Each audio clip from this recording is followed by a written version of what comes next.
ಗಟ್ಟಿ ಮಾತಾಡಿ. ನಮಸ್ತೆ ಸರ್. ಏನ್ ಹೆಸರು ಸರ್ ನಿಮ್ದು? ನನ್ನ ಹೆಸರು ಪಾಂಡುರಂಗ ಆಡ್ಲೂಕರ್ ಅಂತ. ಬೆಳಗಾವ್ ನಾನು. ಯಾವ ಊರು ಸರ್? ಊರು ಬೆಳಗಾವ್ ಹತ್ರ ಜಂಬೋಟಿ ಅಂತೇಳಿ. ನಾವಿಲ್ಲಿ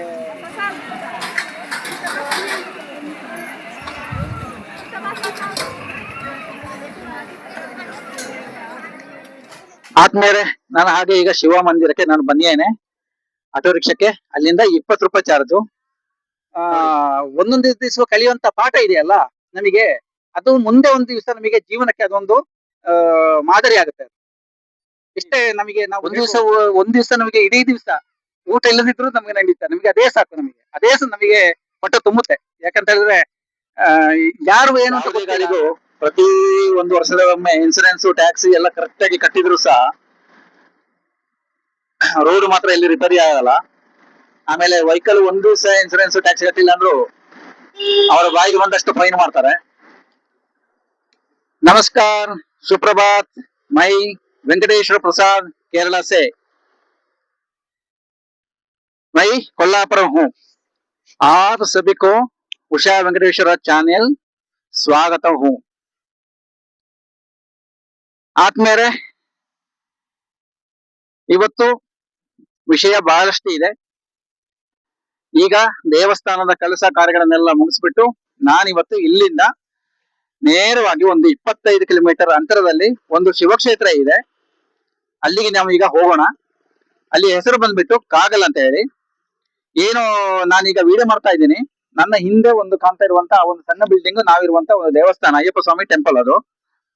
ಈಗ ನಾವಿಲ್ಲಿ ನೇರವಾಗಿ ಬಸ್ ಸ್ಟಾಪಿಗೆ ಹೋಗಿ ಕಾಗಲಿಗೆ ಹೋಗುವಂತ ಬಸ್ ಅನ್ನ ಹತ್ಕೊಳ್ಬೇಕು.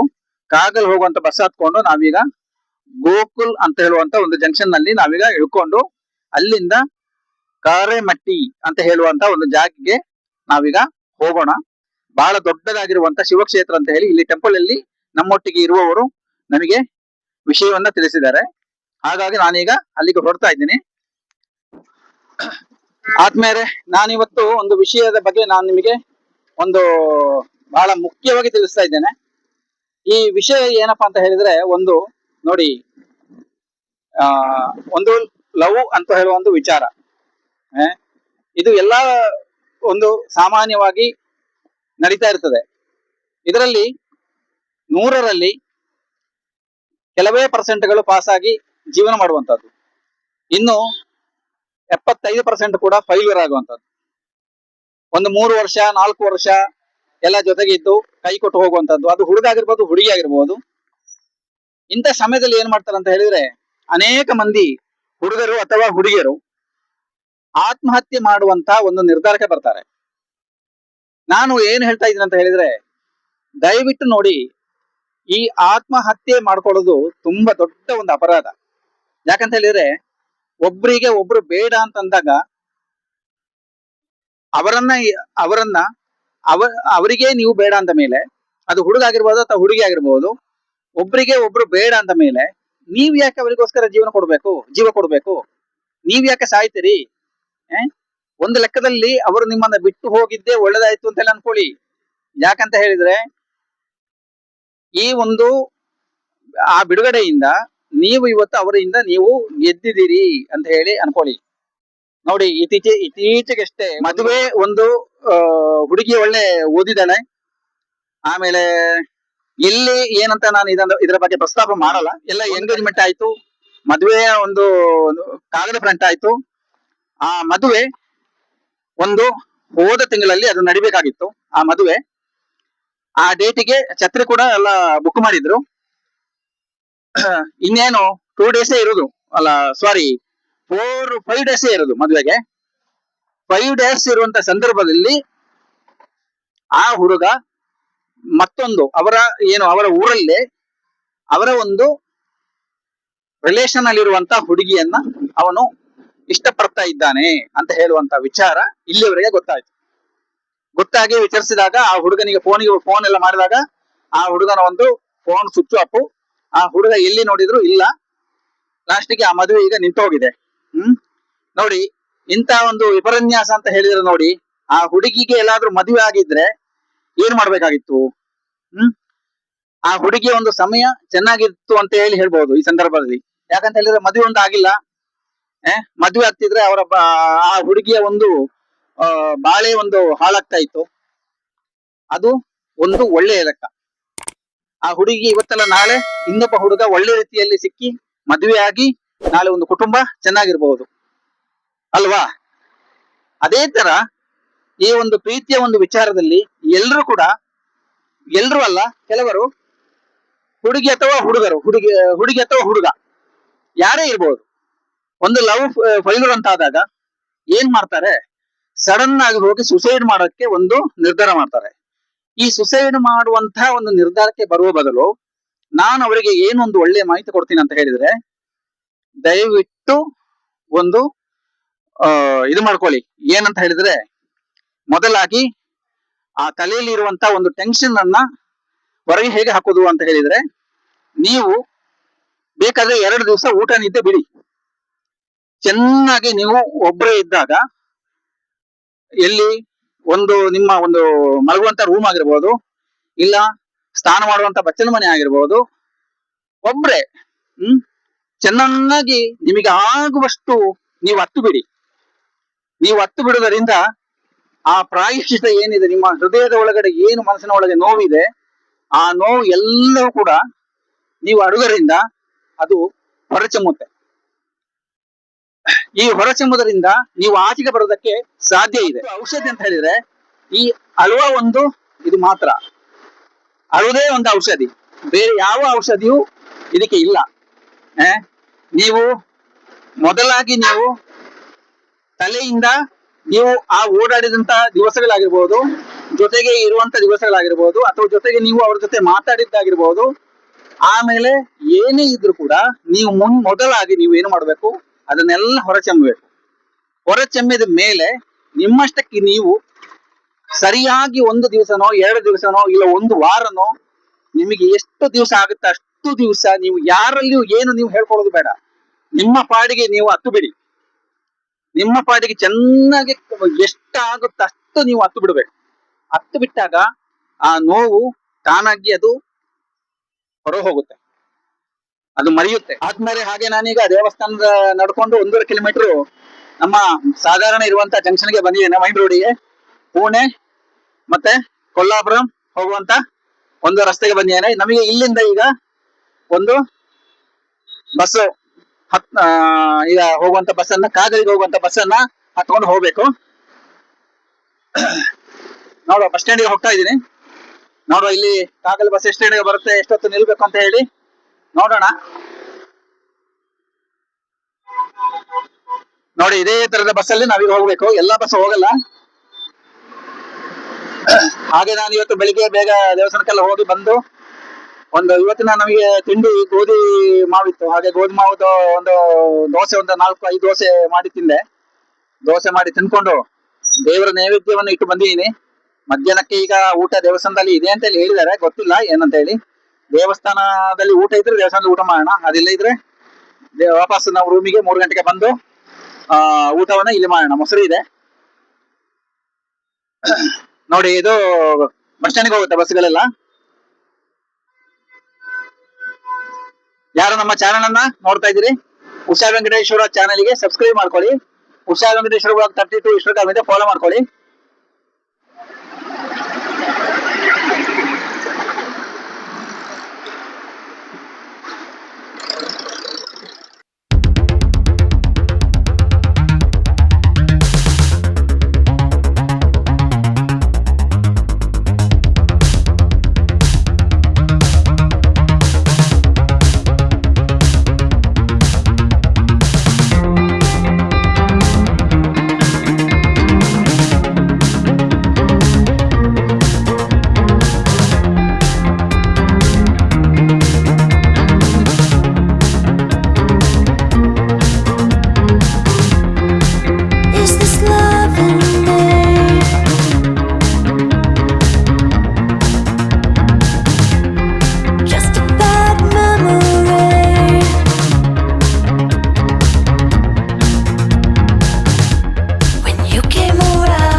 ಈಗ ನಾನು ಬಂದ್ಬಿಟ್ಟು ಈಗ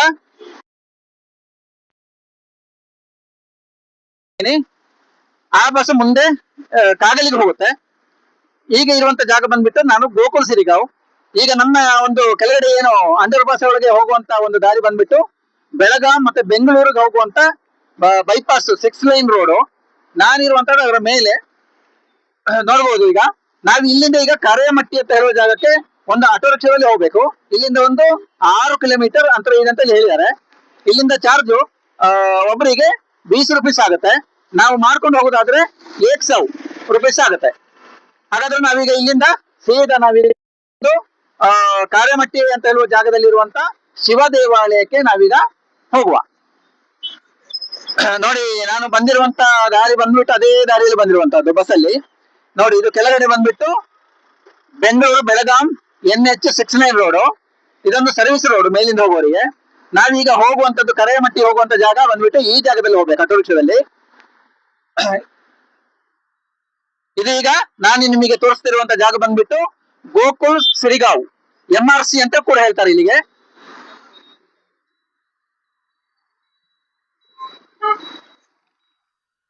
ನೋಡಿ,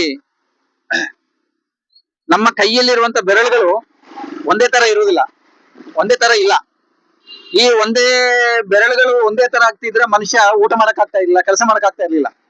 ಹಾಗಾಗಿ ಬೆರಳುಗಳು ಈ ತರ ಇದ್ದ ಕಾರಣ, 5 ಬೆರಳುಗಳು ಈ ತರ ಇರುವ ಕಾರಣ ನಾವು ಚೆನ್ನಾಗಿ ಕೆಲಸ ಮಾಡ್ತೀವಿ, ಆರಾಮ ನೋಡೋದಕ್ಕೆ ಚೆನ್ನಾಗಿದ್ದೀವಿ. ಬೆರಳುಗಳೆಲ್ಲ ಒಂದೇ ತರ ಇರ್ತಿದ್ರೆ ಮನುಷ್ಯನ ರೂಪನೇ ಬದಲಾವಣೆ ಆಗ್ತಾ ಇತ್ತು ಅಲ್ವಾ? ಅದೇ ತರನೇ ಮನುಷ್ಯನ ಮನಸ್ಥಿತಿ ಕೂಡ ಎಲ್ಲರದ್ದು ಒಂದೇ ತರ ಇರುವುದಿಲ್ಲ. ಒಬ್ಬೊಬ್ಬರ ಮನಸ್ಥಿತಿ ಒಂದೊಂದ್ ತರ ಇರುತ್ತೆ. ಈಗ ನಾನು ಆಕ್ಚುಲಿ ಒಬ್ಬರಿಗೆ ಎಲ್ರಿಗೂ ಇಷ್ಟ ಆಗಿದ್ದೀನಿ, ಒಬ್ರಿಗೆ ಇಷ್ಟ ಆಗಿದ್ದೀನಿ ಅಂತ ಇಟ್ಕೊಳ್ಳಿ, ಇಲ್ಲ 10 ಮಂದಿಗೆ ಇಷ್ಟ ಆಗಿದೆ ಅಂತ ಇಟ್ಕೊಳ್ಳಿ. ಅದೇ ಕೆಲವರಿಗೆ ಮತ್ತೊಬ್ಬರಿಗೆ ನಾವು ಇಷ್ಟ ಆಗ್ಬೇಕಂತ ಅವಶ್ಯಕತೆ ಏನು ಇರುವುದಿಲ್ಲ. ನಾವು ಒಬ್ಬರಿಗೆ ಒಳ್ಳೆಯವರು ಆದ್ರೆ ಮತ್ತೊಬ್ಬರಿಗೆ ಅದು ಒಳ್ಳೆಯವರೇ ಆಗಿರ್ಬೇಕು ಅಂತ ಅವಶ್ಯಕತೆ ಏನಿಲ್ಲ. ಅವರ ದೃಷ್ಟಿಯಲ್ಲಿ ನಾನು ಒಬ್ಬ ಕೆಟ್ಟವನಾಗಿರ್ಬಹುದು. ಇಂಥ ಮನಸ್ಥಿತಿ ಇರುತ್ತೆ ಅಲ್ವಾ? ಒಂದು ಏನು ಲವ್ ಫೈಲ್ಯೂರ್ ಆಗುವ ಒಂದು ಸಮಯದಲ್ಲಿ ಎಲ್ಲರೂ ಒಂದು ಅಪ್ಸೆಟ್ ಆಗಿ ಅವರವರನ್ನ ಜೀವವನ್ನ ಅವರವರೇ ಒಂದು ಆತ್ಮಹತ್ಯೆ ಮಾಡ್ಕೊಳ್ತಾರೆ. ಇಂಥ ಸಮಯದಲ್ಲಿ ನಾನು ಅದಕ್ಕೆ ಒಂದು ಏನು ಸೊಲ್ಯೂಷನ್ ಕೊಟ್ಟೆ. ಸೊಲ್ಯೂಷನ್ ಕೊಡೋದು ತುಂಬಾ ವೇಗದ ಕೆಲಸ ಅದು. ನಾನು ಯಾಕೆ ಆ ಸೊಲ್ಯೂಷನ್ ಕೊಟ್ಟೆ ಅಂತ ಹೇಳಿ ಹೇಳಿದ್ರೆ, ನನ್ನಲ್ಲಿ ಕೇಳ್ಬಹುದು ನೀವು, ಈಗ ತುಂಬಾ ಇದ್ರ ಬಗ್ಗೆ ನಿಮಗೆ ತುಂಬಾ ಅನುಭವ ಇದೆ, ಆಮೇಲೆ ಈ ತರ ಮಾಹಿತಿ ಕೊಟ್ರಿ ಅಂತೆಲ್ಲ ಹೇಳ್ಬೋದು. ಆ ಒಂದು ಲವ್ ಫೈಲ್ಯೂರ್ ಆದಾಗ ಆಗುವಂತ ಒಂದು ನೋವು ಅಷ್ಟು ಸುಲಭದಲ್ಲಿ ಅದು ಯಾರಿಗೂ ಮರೆಯಕ್ಕಾಗಲ್ಲ, ಅದು ಮರೆತು ಹೋಗಲ್ಲ. ಆ ನೋವು ಅದು ಹಾಗೆ ಇರುತ್ತೆ. ಆ ನೋವು ಮರೆಯುವಂತದ್ದು ಯಾವಾಗ ಅಂತ ಹೇಳಿದ್ರೆ, ನಾವು ಸಾಯುವಾಗಲೇ ಆ ಹೃದಯದಲ್ಲಿ ಇದ್ದಂತ ನೋವನ್ನ ನಾವು ಮರೆಯುವಂತದ್ದು. ನಾವು ಅದನ್ನ ಮರೆಯಕ್ಕಾಗಲ್ಲ. ಆದ್ರೆ ನಮಗೆ ಬಾಳೋದಕ್ಕೆ ಒಂದು ಅವಕಾಶ ಇರುತ್ತೆ. ಹೇಗೆ ಅಂತ ಹೇಳಿದ್ರೆ, ನಾನು ಆವಾಗ್ಲೇ ಹೇಳಿದ ಹಾಗೆ ನಮ್ಮ ಮನಸ್ಸಲ್ಲಿದ್ದಿರುವಂತ ನೋವು ಅದನ್ನ ನಾವು ಹೊರಗೆ ಹಾಕೋದು ಹೇಗೆ ಅಂತ ಹೇಳಿದ್ರೆ, ಆ ಕಣ್ಣೀರಲ್ಲಿ ಮಾತ್ರ. ಆ ಕಣ್ಣೀರಿಗೆ ಅದು ಪ್ರಾಯಶ್ಚಿತ. ಅದು ಪ್ರಾಯಶ್ಚಿತ ಅಂತ ಇರೋದೇ ಒಂದು ಅಳುವಲ್ಲಿ. ಅಳುವಂತ ಬಂದಾಗ ಆ ದುಃಖವನ್ನು ನಾವು ಹೊರಗೆ ಹಾಕಿದಾಗ, ಒಬ್ಬರತ್ರ ನಾವು ಹೇಳ್ಕೊಂಡಾಗ ಆ ದುಃಖ ಹೋಗಲ್ಲ, ಅಥವಾ ನಾವು ಒಬ್ಬರತ್ರ ಹಂಚಿಕೊಂಡ್ರು ಹೋಗಲ್ಲ. ಸುಸೈಡ್ ಮಾಡ್ಕೊಂಡ್ರೆ ನಮ್ಮ ಜೀವನವೇ ಅದರಲ್ಲಿ ಮುಕ್ತಾಯ ಆಯ್ತು. ಹೀಗಿರುವಾಗ ನಮ್ಮ ಒಂದು ದುಃಖ ತಡೆಯಲಾಗದೆ ನಾವು ಅದರಲ್ಲಿ ಅಳುವುದರ ಮೂಲಕ ನಮ್ಮ ಹೃದಯದಲ್ಲಿ ಇರುವಂತ ನೋವು ಏನಿದೆ ಆವಾಗ ಅದು ಮಾಸಿ ಹೋಗುತ್ತೆ. ಆದ್ರೆ ನೋವು ಮಾಸಿ ಹೋಗಲ್ಲ. ಆದ್ರೆ ನಾವು ಹೊರಗಡೆ ಬರುವುದಕ್ಕೆ ಅವಕಾಶ ಇದೆ. ನಾವು ಏನು ಹೊರಗಡೆ ಬಂದು ಮಾಡಬಹುದು? ನಾವು ಜೀವನವನ್ನ ಮಾಡಬಹುದು. ನಾವು ಒಂದು ನಮ್ಮ ಕೆಲಸವನ್ನ, ನಮ್ಮ ಸಾಧನೆಯನ್ನ ನಾವು ಮಾಡಬಹುದು. ಅದಕ್ಕೆ ಅವಕಾಶ ಇದೆ. ಹಾಗೆ ನೋಡಿ, ಆಟೋ ರಿಕ್ಷಾದಲ್ಲಿ ಶಿವಕ್ಷೇತ್ರಕ್ಕೆ ಹೋಗ್ತಾ ಇದ್ದೀನಿ. ಇದೊಂದು ವಿಲೇಜ್ ರಸ್ತೆಯಲ್ಲಿ ಹೋಗುವಂತದ್ದು. ಆದ್ರೆ ರೋಡ್ಗಳು ಮಾತ್ರ ಅಲ್ಲಿ ಅಲ್ಲಿ ಅಲ್ಲಿ ಅಲ್ಲಿ ಎಲ್ಲ ಹೊಂಡಗಳಿ ರೋಡ್ಗಳು. ಯಾವುದೇ ಗಾಡಿಗೂ ಪ್ರತಿ 1 ವರ್ಷದ ಒಮ್ಮೆ ಇನ್ಸೂರೆನ್ಸ್, ಟ್ಯಾಕ್ಸ್ ಎಲ್ಲ ಕರೆಕ್ಟ್ ಆಗಿ ಕಟ್ಟಿದ್ರು ಸಹ ರೋಡ್ ಮಾತ್ರ ಎಲ್ಲಿ ರಿಪೇರಿ ಆಗಲ್ಲ. ಆಮೇಲೆ ವೆಹಿಕಲ್ ಒಂದು ಸಹ ಇನ್ಸೂರೆನ್ಸ್, ಟ್ಯಾಕ್ಸ್ ಕಟ್ಟಿಲ್ಲ ಅಂದ್ರು ಅವರ ಬಾಯಿಗೆ ಬಂದಷ್ಟು ಫೈನ್ ಮಾಡ್ತಾರೆ. ಎಲ್ಲ ಒಂದು ರಾಜ್ಯದಲ್ಲಿ ಕೂಡ ಇದೇ ಒಂದು ಹಣೆ ಬರ. ರೋಡ್ ಒಂದು ರಿಪೇರಿ ಸರಿಯಾಗಿ ಮಾಡೋದೇ ಇಲ್ಲ ಇಲ್ಲಿ ಕೂಡ. ವೆಹಿಕಲ್ ಓಡಿಸೋರು ಯಾವ ತರ ಓಡಿಸ್ಬೇಕು,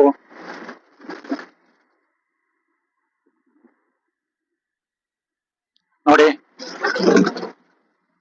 ರಸ್ತೆ ನೋಡಿ ಯಾವ ತರ ಇದೆ ಅಂತ ಹೇಳಿ.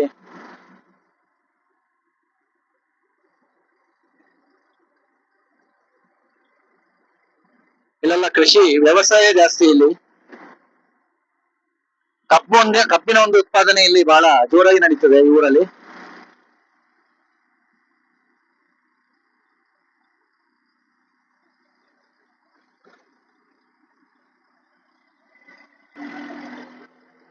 ಅಲ್ಲಿ ಒಂದು ವಾತಾವರಣ ತುಂಬಾ ಸುಂದರವಾಗಿದೆ ಆಯ್ತಾ. ಇಲ್ಲಿ ಒಳ್ಳೆ ಒಂದು ಗಾಳಿ, ಒಳ್ಳೆ ಒಂದು ವಾತಾವರಣ.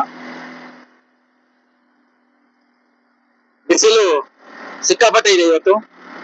ಇವತ್ತಿನ ಬಿಸಿಲಿನ ಬಿಟ್ಟಿಗೆ ಇವತ್ತು ಏನಾದ್ರೂ ಸಂಜೆ ಮಳೆ ಬರುತ್ತಾ ಗೊತ್ತಿಲ್ಲ.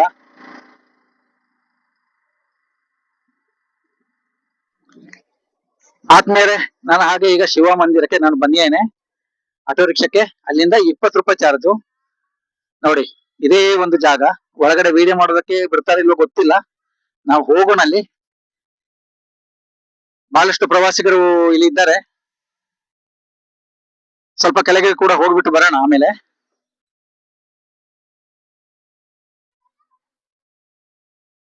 ತುಂಬಾ ಅದ್ಭುತವಾದಂತ ಒಂದು ಜಾಗ ಅಂತ ಹೇಳ್ಬಹುದು.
ಹಾಗೆ ಶಿವಕ್ಷೇತ್ರದಲ್ಲಿ ಬಂದು ಅನ್ನದಾನ ಊಟ ಮಾಡ್ತಾ ಇದ್ದೀನಿ. ಇಲ್ಲಿ ಅನ್ನದಾನ ಇದೆ. ಭಾಳಷ್ಟು ಪ್ರವಾಸಿಗರು ಕೂಡ ಇದ್ದಾರೆ. ನಾನು ಇಲ್ಲಿ ಈಗ ದೇವರ ಪ್ರಸಾದವನ್ನು ಒಂದು ಸ್ವೀಕಾರ ಮಾಡೋದಕ್ಕೆ ಹೊರಡ್ತಾ ಇದ್ದೇನೆ. ಸಾಕು ನಮಗೆ ಮಧ್ಯಾಹ್ನ ಒಂದು ಅನ್ನ ಪ್ರಸಾದ ಇಷ್ಟು ಸಾಕು. ಆದ್ಮೇಲೆ ನಾವೀಗ ಶಿವಕ್ಷೇತ್ರದಲ್ಲಿ ಇದ್ದೀವಿ. ನಮ್ಮ ಸಬ್ಸ್ಕ್ರೈಬರ್ ಇವರು. ಈಗ ಇವರ ಒಂದು ಪರಿಚಯನ್ನ ನಾವೀಗ ಮಾಡ್ಕೊಳ್ಳೋಣ. ಸರ್ ನಮಸ್ತೆ. ಗಟ್ಟಿ ಮಾತಾಡಿ. ನಮಸ್ತೆ ಸರ್. ಏನ್ ಹೆಸರು ಸರ್ ನಿಮ್ದು? ನನ್ನ ಹೆಸರು ಪಾಂಡುರಂಗ ಆಡ್ವೇಕರ್ ಅಂತ. ಬೆಳಗಾವ್ ನೋಡಿ ನಾನು. ಯಾವ ಊರು ಸರ್? ಊರು ಬೆಳಗಾವ್ ಹತ್ರ ಜಂಬೋಟಿ ಅಂತೇಳಿ. ನಾವಿಲ್ಲಿ ಲಿಪಾನಿ ಹತ್ರ ಕೆಲ್ಸಕ್ಕೆ ಇರ್ತೀವಿ. ಟೈಲ್ಸ್ ಫಿಟ್ಟಿಂಗ್ ಕೆಲಸಗಳು ಮಾಡ್ತೀವಿ ನಾವಿಲ್ಲಿ. ಈಗ ಹಿಂಗೆ ತಿರುಗಾಡ್ಲಿ ಹೋಗೋಣ ಅಂತ ಹೇಳಿ ಇಲ್ಲಿ ಕನ್ನೇರಿ ಮಠಕ್ಕೆ ಬಂದಿದ್ದೀವಿ. ಇಲ್ಲಿ ಫಸ್ಟ್ ಟೈಮ್ ಬಂದಿರೋದು ಸರ್? ಇಲ್ಲ ಸರ್, ಬರ್ತಾ ಇರ್ತೀವಿ ಆಗಾಗ. ಇವಾಗ ನೀವೊಬ್ರು ಇದು ವಿಡಿಯೋ ನೋಡಿದ್ದೀನಿ ಅಂತ ಹೇಳಿ ಮಾತಾಡಿಸಿ ಹೋಗೋಣ ಅಂತ ಹೇಳಿ ಬಂದಿದ್ದೀವಿ ಸರ್. ಓಕೆ ಸರ್, ಧನ್ಯವಾದಗಳು ಸರ್. ಧನ್ಯವಾದ. ಸರ್ ನಿಮ್ಮ ಹೆಸರು? ನಮ್ಮನ್ನ ಒಬ್ರು ಪ್ರೀತಿಯಿಂದ ಒಂದು ಕರೆಸಿ ಅವರು ಪರಿಚಯ ಮಾಡ್ಕೊಳ್ಳುವಾಗ ನಮಗೆ ಅದಕ್ಕಿಂತ ಹೆಚ್ಚು ಬೇರೆ ಏನ್ ಬೇಡ. ಮಧ್ಯಾಹ್ನ ಊಟ ಇಲ್ಲದಿದ್ರು ನಮಗೆ ನಡೆಯುತ್ತೆ. ಒಂದ್ ದಿವಸ ನಮಗೆ ಇಡೀ ದಿವಸ ಊಟ ಇಲ್ಲದಿದ್ರು ನಮಗೆ ನಡೆಯುತ್ತೆ. ನಮಗೆ ಅದೇ ಸಾಕು. ನಮಗೆ ಹೊಟ್ಟೆ ತುಂಬುತ್ತೆ. ಯಾಕಂತ ಹೇಳಿದ್ರೆ ಆ ಯಾರು ಏನು ಅಂತ ಗೊತ್ತಿಲ್ಲ. ನೋಡಿ, ನಾನು ಒಂದು ಯೂಟ್ಯೂಬರ್ ಅಂತ ಹೇಳಿ ಒಂದು ಶರ್ಟ್ ಹಾಕೊಂಡಿದ್ದೀನಿ, ವಿಡಿಯೋ ಮಾಡ್ಕೊಂಡು ಹೋಗ್ತಾ ಇದ್ದೀನಿ. ಅವರೇ ಬಂದ್ರು, ಯಾವ ಚಾನೆಲ್ ಅಂತ ಕೇಳಿದ್ರು. ಆಮೇಲೆ ಅವರೇ ನಮ್ಮನ್ನ ಒಂದು ಪರಿಚಯ ಮಾಡ್ಕೊಂಡು, ಅವರೇ ಒಂದು ಚಾನೆಲ್ಗೆ ಸಬ್ಸ್ಕ್ರೈಬ್ ಮಾಡ್ಕೊಂಡು ನಮ್ಮನ್ನ ಒಂದು ಆತ್ಮೀಯತೆಯಿಂದ ಒಂದು ಮಾತಾಡ್ಸಿದ್ರಲ್ಲ, ನಮಗೆ ಅದಕ್ಕಿಂತ ಹೆಚ್ಚು ನಮಗೆ ಏನು ಬೇಕಾಗಿಲ್ಲ. ಅಲ್ವಾ ಸ್ನೇಹಿತರೆ? ಹಾಗೆ ಮತ್ತೆ ಅದೇ ಸ್ನೇಹಿತರು ನಮ್ಮನ್ನ ಒಂದು ಕರೆಸಿ ಅವರು ಒಂದು ಗ್ಲಾಸ್ ಮಜ್ಜಿಗೆ ಎಲ್ಲ ನಮಗೆ ತೆಗೆದುಕೊಟ್ರು ಕುಡಿಯಕ್ಕೆ. ಅವರೊಂದು ಪ್ರೀತಿ ನಮಗೆ ತುಂಬಾ ಖುಷಿ ಆಯ್ತು. ಆದ್ಮೇಲೆ ನೀವು ಅನ್ಕೊಳ್ಬಹುದು, ಏನು ಈ ಪುಣ್ಯಾತ್ಮ ಏನು ನಗು ಮಾಡ್ಕೊಂಡು ಆರಾಮವಾಗಿ ಊರೆಲ್ಲ ಸುತ್ತಾಡ್ಕೊಂಡು ಜೋಳಿಯಾಗಿ ನಗುಮುಖದಲ್ಲೇ ಓಡಾಡ್ತಾ ಇದ್ದಾನಲ್ಲ ಅಂತ ಹೇಳಿ ಅನ್ಕೊಳ್ಬಹುದು. ಆದ್ರೆ ನಿಜವಾಗಿ ನಾನು ಇವತ್ತು ನಿಮಗೆ ಒಂದು ವಿಷಯ ಹೇಳ್ತೇನೆ. ಮುಖದಲ್ಲಿ ನಗು ಇದೆ ಅನ್ನೋ ಮಾತ್ರಕ್ಕೆ ನಮ್ಮಲ್ಲಿ ನೋವಿಲ್ಲ ಅಂತ ಹೇಳಿ ಅನ್ಕೊಳ್ಬೇಡಿ. ನಮ್ಮ ನೋವು ನಿಜವಾಗಿ ನಿಮಗೆ ತಿಳಿಬೇಕು ಅಂತ ಇದ್ರೆ, ನನಗೇ ಗೊತ್ತಿಲ್ಲದ ಹಾಗೆ ನನ್ನ ಹಿಂದೆ ನೀವು ಕ್ಯಾಮರಾ ಇಟ್ಕೊಂಡ್ರೆ ಗೊತ್ತಾಗುತ್ತೆ. ಅದು ಗೊತ್ತಿರೋದು ನಮಿಗೂ ಹಾಗೂ ಕೈಲಾಸ ಪರ್ವತದಲ್ಲಿರುವಂತ ಶಿವಪಾರ್ವತಿಗೂ ಮಾತ್ರ ಗೊತ್ತಿರುವಂತದ್ದು. ಅದು ಬಿಟ್ರೆ ಬೇರೆ ಯಾರಿಗೂ ಆ ವಿಷಯ ಗೊತ್ತೇ ಆಗುದಿಲ್ಲ. ಅಷ್ಟು ನನ್ನ ಜೀವಮಾನದಲ್ಲಿ ನಾನು ಕಷ್ಟ, ನಷ್ಟ, ಸೋಲು, ಅಳುವು ಎಲ್ಲ ಅನುಭವಿಸಿದ್ದೀನಿ. ಆದ್ರೂ ಇವತ್ತು ಜೀವಂತವಾಗಿದ್ದೀನಿ ಅಂತ ಹೇಳೋದಕ್ಕೆ ಕಾರಣ ಅಂತ ಹೇಳಿದ್ರೆ, ನನ್ನ ಅಳುವೆ ನನ್ನನ್ನ ಇವತ್ತು ಇಲ್ಲಿ ತನಕ ಉಳಿಸ್ಕೊಂಡಿದೆ. ಅದು ಬಿಟ್ರೆ ಬೇರೆ ಏನು ಹೇಳೋಕ್ಕಾಗಲ್ಲ. ನೋವು ಇನ್ನೊಬ್ಬರಲ್ಲಿ ಹೇಳ್ಕೊಳಕ್ಕಾಗದಿರುವಷ್ಟು ನೋವುಗಳು ನನ್ನ ಆತ್ಮದ ಒಳಗಡೆ ಇದೆ. ಅದು ನಾನು ಸತ್ತಾಗ ಅದು ನನ್ನೊಟ್ಟಿಗೆ ಅದು ಸತ್ತು ಹೋಗುತ್ತೆ. ಆದ್ಮೇಲೆ ಇಲ್ಲಿ ತನಕ ನಾನು ಸಾಧಾರಣ ಎಷ್ಟು ಲಾಸ್ ಮಾಡ್ಕೊಂಡಿದ್ದೀನಿ, ಎಷ್ಟು ಉಗುರಿಸ್ಕೊಂಡಿದ್ದೀನಿ ಅಂತ ಹೇಳಿ ಹೇಳಕ್ಕಾಗಲ್ಲ. ಎಲ್ಲ ಇರುವಂತದ್ದೇ. ನಾವು ಪ್ರತಿನಿತ್ಯವೂ ಕೂಡ ಒಬ್ಬೊಬ್ಬರ ಹತ್ರ ಒಂದೊಂದು ಪಾಠವನ್ನ ನಾವು ಕಲಿಯೋದಿರುತ್ತೆ. ಅದು ನಮಗೆ ಒಂದೊಂದು ದಿವಸ ಕಲಿಯುವಂತ ಪಾಠ ಇದೆಯಲ್ಲ, ನಮಗೆ ಅದು ಮುಂದೆ ಒಂದು ದಿವಸ ನಮಗೆ ಜೀವನಕ್ಕೆ ಅದೊಂದು ಮಾದರಿ ಆಗುತ್ತೆ. ಇಷ್ಟೇ ನಮಗೆ ನಾವು ಹೇಳ್ಬಹುದು. ಅದಕ್ಕಿಂತ ಜಾಸ್ತಿ ನಮಗೆ ಹೇಳಕ್ಕೆ ಬರಲ್ಲ. ಏನಾದ್ರೂ ನಾನು ತಪ್ಪಾಗಿ ಏನಾದ್ರೂ ಮಾತಾಡಿದ್ರೆ ದಯವಿಟ್ಟು ಕ್ಷಮಿಸಿ. ಇದನ್ನೆಲ್ಲ ನಾನು ಯಾಕೆ ಇವತ್ತು ಹೇಳ್ತಾ ಇದ್ದೆ ಅಂತ ಹೇಳಿದ್ರೆ, ನನಗೆ ಒಂದು ಫ್ರೆಂಡ್ಸ್ ಅಂತ ಆಗಿರುವಂತದ್ದು ಈ ಯೂಟ್ಯೂಬ್. ಹಾಗಾಗಿ ಈ ಯೂಟ್ಯೂಬ್ ಅಲ್ಲಿ ನಾನು ಒಂದಿಷ್ಟು ನನ್ನ ಒಂದು ಏನು ಆತ್ಮೀಯತೆಯಿಂದ ನನ್ನ ಒಂದು ವೈಯಕ್ತಿಕ ಇರುವಂತ ವಿಚಾರಗಳನ್ನು ಕೂಡ ನಾನು ನಿಮ್ಮ ಹತ್ರ ಇವತ್ತು ಹಂಚಿಕೊಂಡಿದ್ದೀನಿ. ಆದ್ಮೇಲೆ ಹಾಗಾದ್ರೆ ಈ ಒಂದು ಬ್ಲಾಗ್ ಅನ್ನ ನಾನು ಇಲ್ಲಿಗೆ ಇವತ್ತು ಮುಗಿಸ್ತಾ ಇದ್ದೀನಿ. ನಮ್ಮ ಒಂದು ಈ ಒಂದು ವಿಡಿಯೋ ನಿಮಗೆ ಇಷ್ಟವಾದ್ರೆ ನಮ್ಮ ಒಂದು ಚಾನೆಲ್ ಅನ್ನ, ಉಷಾ ವೆಂಕಟೇಶ್ವರ ವ್ಲಾಗ್ ಚಾನೆಲ್ ಅನ್ನ ಸಬ್ಸ್ಕ್ರೈಬ್ ಮಾಡ್ಕೊಳ್ಳಿ. ಉಷಾ ವೆಂಕಟೇಶ್ವರ ವ್ಲಾಗ್ 32 ಇನ್ಸ್ಟಾಗ್ರಾಮ್ ಇದೆ, ಅದನ್ನು ಕೂಡ ಫಾಲೋ ಮಾಡ್ಕೊಳ್ಳಿ. ನಾನು ಮುಂದಿನ ಹೊಸ ಒಂದು ವಿಡಿಯೋದೊಂದಿಗೆ ನಿಮ್ಮ ಜೊತೆಗೆ ಸಿಗ್ತೀನಿ ಅಂತ ಹೇಳ್ತಾ ನಿಮಗೆಲ್ಲರಿಗೂ ಧನ್ಯವಾದಗಳು. ಬಾಯ್ ಬಾಯ್.